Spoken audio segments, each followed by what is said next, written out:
mahaba po ang pasensya ko. So kahit naiinip ako, iintayin ko po yan. At habang naghihintay sa subpoena, itutuloy ang pagdinig ng komite.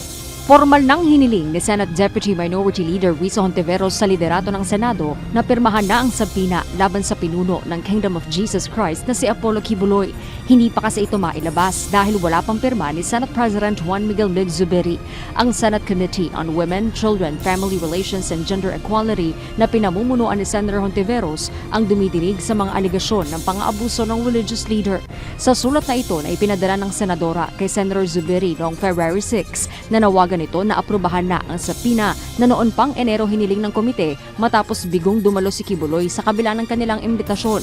Ipinunto pa ni Senator Hontiveros na sa ilalim ng pamumuno ni Senator Zubiri maging ng mga nagdaang Senate Presidents, palagian naman ang paglalabas ng subpoena laban sa resource persons na bigong humarap sa mga pagdinig ng walang sapat na katwiran.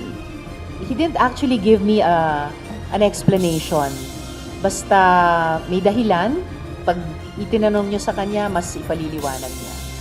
Halos walang paliwanag na kaya kong tanggapin. Presumption of regularity lang na kapag hindi pinaunlakan ang isang imbitasyon, in this case, dalawang imbitasyon, ang susunod na hakbang na pwedeng gawin ng komite ay yung subpoena. I don't need to be satisfied or dissatisfied sa paliwanag ni SP.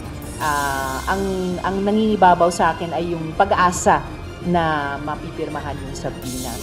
Sa ngayon, wala pang tugon si Senator Zubiri kaugnay ng subpoena, ngunit tuloy ang hamon ng senadora sa religious leader na humarap sa pagdinig para sagutin ang mga aligasyon laban sa kanya.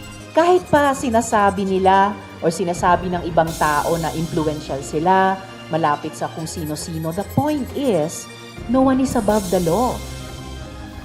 Kahit pa walang subpoena, nanindigan si Senator Hontiveros na tatapusin ang investigasyon sa mga aligasyon laban kay Kibuloy. Sa Lunes, February 19, itutuloy ang pagdinig kung saan may mga bagong testigo anya na ihaharap ang senadora. Ayon kay Senator Hontiveros, may mga tinanggihan din sila matapos mapag-alamang nagkukunwari lamang umano na biktima.